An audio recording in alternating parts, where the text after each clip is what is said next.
Hello everyone, this is Imanshu Mode. Welcome back to my channel and let's continue our third lecture of chemical bonding and molecular structure. So first topic है bond parameters. Bond parameters describe strength and nature bond. यानी bond parameter वो measurable quantities है जो किसी chemical bond की strength और nature को describe करता है. ठीक है. उसके बाद उसके मेनली चार बॉन्ड पैरामीटर डिस्कस किए गए. फर्स्ट है bond bond length, then bond angle, bond enthalpy and bond order. So first हम देखेंगे बॉन्ड पैरामीटर बॉन्ड लेंथ क्या होता है करके. तो bond length distance between nuclear of two bonded atoms and measured in angstrom और picometre. So bond bond length दो bonded atoms के न्यूक्लियर के बीच का जो एवरेज है उसके इक्विलिब्रियम डिस्टेंस होता है, उसका इक्विलिब्रियम डिस्टेंस होता है. ठीक है. तो जब दो एटम्स बॉन्ड बनाकर स्टेबल पोजीशन में आ जाते हैं तब उनके न्यूक्लियर के बीच का fix distance equal to bond length होता है. और उसके जो यूनिट्स होते हैं एमस्टॉम एमस्टॉम का यूनिट 1 आर्मस्टॉम 10⁻⁻10 मीटर होता है. एंड पिकोमीटर का 1 पिकोमीटर इज इक्वल टू 10⁻⁻12 होता है, -12 मीटर. उसके बाद जो ऑर्डर होता है वो single bond, then double bond, उसके बाद ट्रिपल बॉन्ड, ये बढ़ते बढ़ते जाता है. फॉर एग्जांपल कार्बन का सिंगल बॉन्ड जो है वो 154 पिकोमीटर होता है. एंड देन जो डबल बॉन्ड होता है कार्बन का उसका 134 पिकोमीटर होता है. एंड उसके बाद कार्बन का ट्रिपल बॉन्ड है तो वो 120 पिकोमीटर होता है. यानी ज़्यादा शेयर्ड इलेक्ट्रॉन्स और ज़्यादा अट्रैक्शन और उसके बाद एटम्स पास आते हैं तो बॉन्ड लेंथ कम होती है, राइट. और एटम साइज पर डिपेंड करती है कि बॉन्ड लेंथ जो है वो अप्रॉक्स दोनों एटम्स के कोवेलेंट रेडाई का सम होकर के. जैसे जो हाइड्रोजन का सिंगल बॉन्ड लेंथ जो approx 2x covalent radius of H होता है. यानी जब दो सेम एटम जैसे हाइड्रोजन सिंगल बॉन्ड है, ठीक है, वो बॉन्ड बनाते हैं तो उनकी बॉन्ड लेंथ अप्रॉक्स उन दोनों के कोवेलेंट रेडियस का सम होता है. तो कोवेलेंट रेडियस क्या होता है कि कोवेलेंट रेडियस जो है किसी एटम के न्यूक्लियस से बॉन्ड में शेयर्ड इलेक्ट्रॉन पेयर के सेंटर तक का डिस्टेंस होता है. अ, जब सिंगल बॉन्ड है हाइड्रोजन का मॉलिक्यूल के केस में तो हाइड्रोजन मॉलिक्यूल सिंगल बॉन्ड, यहाँ दोनों एटम सेम होते हैं, राइट. तो इसलिए बॉन्ड लेंथ जो होता है वो सिंगल यानी जो बॉन्ड लेंथ वो 2 times of covalent radius of hydrogen होता है. जिसमें न्यूमेरिकल एग्जांपल अगर दूं मैं, एक numerical example. So numerical example जैसे कि हाइड्रोजन की जो बॉन्ड लेंथ है वो अप्रॉक्स 74 पिकोमीटर है, ठीक है. और covalent radius of hydrogen approx 74/2 is equal to 37 picometre. जैसे कोवेलेंट रेडियस है कोवेलेंट रेडियस ऑफ हाइड्रोजन, तो इसका sum 74/2 is equal to 37 picometre. और उसके बाद इलेक्ट्रोनेगेटिविटी डिफरेंस पर भी डिपेंड करती है ये. जैसे ज़्यादा इलेक्ट्रोनेगेटिविटी डिफरेंस पर पार्शियल आयोनिक कैरेक्टर और उसके बाद बॉन्ड लेंथ चेंज हो सकती है उसमें. सो जो बॉन्ड लेंथ दो बॉन्डेड एटम्स के न्यूक्लियर के बीच इक्विलिब्रियम डिस्टेंस होता है, इनका यूनिट एमस्ट्रॉम या पिकोमीटर होता है, राइट. तो बॉन्ड लेंथ बॉन्ड ऑर्डर पर डिपेंड करती है. यानी सिंगल बॉन्ड की जो लेंथ डबल से ज़्यादा और ट्रिपल से ज़्यादा होती है तो बॉन्ड ऑर्डर बढ़ने पर बॉन्ड लेंथ कम हो जाती है. So next is bond angle. Bond angle between two adjacent bonds determines the shape of molecule. यानी बॉन्ड एंगल दो एडजेसेंट बॉन्ड के बीच का एंगल होता है जो किसी सेंट्रल एटम के अराउंड बनता है. तो ये मॉलिक्यूल की शेप जो होती है वो ज्योमेट्री डिसाइड करता है, ठीक है. और इसलिए कॉन्सेप्ट में valence shell electron pairs consider किया गया है. उसके बाद जो वैलेंस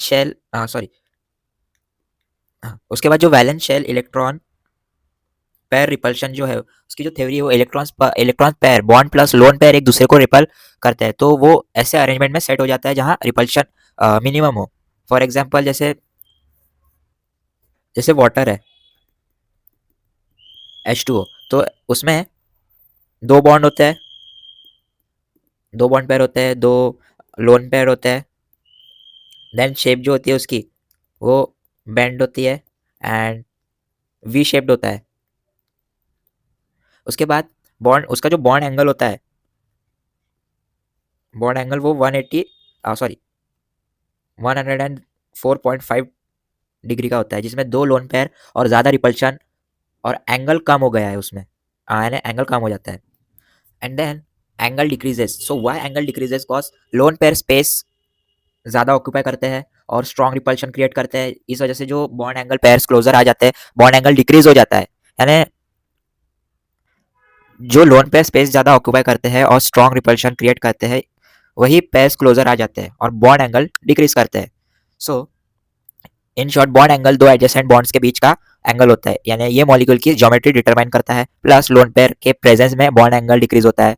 और क्योंकि लोन पेयर जो रिपल्शन ज़्यादा होता है, तो या जो लोन पेयर है, सॉरी, जो लोन पेयर है, लोन पेयर का रिपल्शन ज़्यादा होता है। फॉर एग्जाम्पल जैसे हाइड्रोजन का सॉरी, वाटर है, वाटर का जो बॉन्ड एंगल रिपल्शन रिपल्शन है वो 104.5 डिग्री का है। देन थर्ड पे आते हैं बॉन्ड एंथैल्पी। बॉन्ड एंथैल्पी क्या है कि energy required to break 1 mole of bond. And higher bond enthalpy जो स्ट्रॉन्गर बॉन्ड बनाता है, जिसमें बॉन्ड एंथैल्पी वो एनर्जी है जो 1 मोल कोवैलेंट बॉन्ड्स को गैसियस स्टेट में ब्रेक के लिए रिक्वायर्ड होती है। ठीक है, जिसका यूनिट जो होता है, वो जो यूनिट है वो किलो जूल पर मोल है। और बॉन्ड ब्रेकिंग हमेशा गैसियस स्टेट में कंसीडर किया जाता है इसके थ्रू।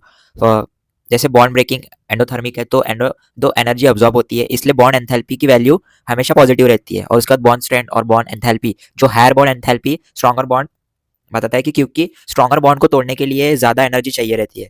और बॉन्ड ऑर्डर के साथ जो रिलेशन है वो ट्रिपल बॉन्ड, डबल बॉन्ड और सिंगल बॉन्ड, ज़्यादा shared electrons, stronger attraction and higher bond enthalpy create होती है। एंड बॉन्ड एंथैल्पी वो एनर्जी है जो गैसियस स्टेट में 1 मोल कोवैलेंट बॉन्ड तोड़ने के लिए रिक्वायर्ड होती है। इसका जो यूनिट है किलो जूल पर मोल होता है। और higher bond enthalpy stronger bond को शो करती है, जिससे बॉन्ड ऑर्डर बढ़ने पर बॉन्ड एंथैल्पी बढ़ जाती है और बॉन्ड लेंथ कम हो जाती है। सो हमारा नेक्स्ट टॉपिक है बॉन्ड ऑर्डर। बॉन्ड ऑर्डर क्या होता है? बॉन्ड ऑर्डर एंथैल्पी जो बॉन्ड एंथैल्पी क्या होती है कि बॉन्ड एंथैल्पी वो एनर्जी होती है जो 1 मोल बॉन्ड को तोड़ने में ब्रेक करने के लिए चाहिए रहती है। यूजुअली जो ब्रेक होता है वो गैसियस स्टेट में होता है। जितनी ज़्यादा एनर्जी लगेगी बॉन्ड बॉन्ड ब्रेक करने में, उतना उतना ज़्यादा स्ट्रॉन्ग बॉन्ड बनेगा।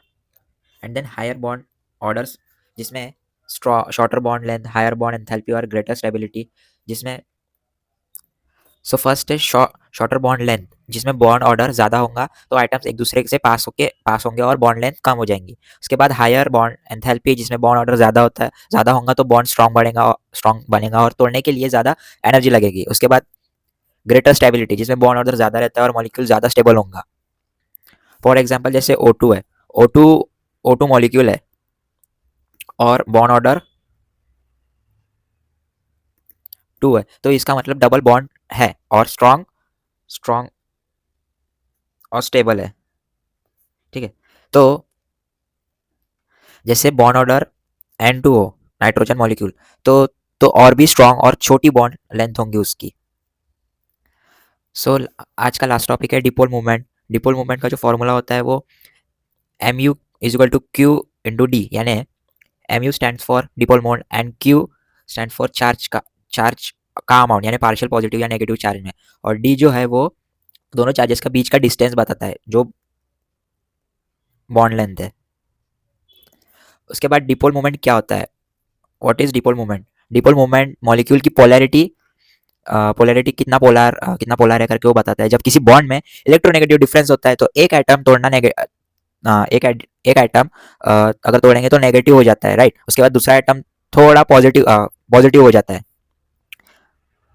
मीन्स जब किसी बॉन्ड में इलेक्ट्रोनेगेटिव डिफरेंस होता है तो एक एटम थोड़ा नेगेटिव हो जाता है और उसके बाद दूसरा एटम है वही पॉजिटिव हो जाता है। इससे एक डिपोल चार्ज सेपरेशन बन जाता है। एंड उसी के साथ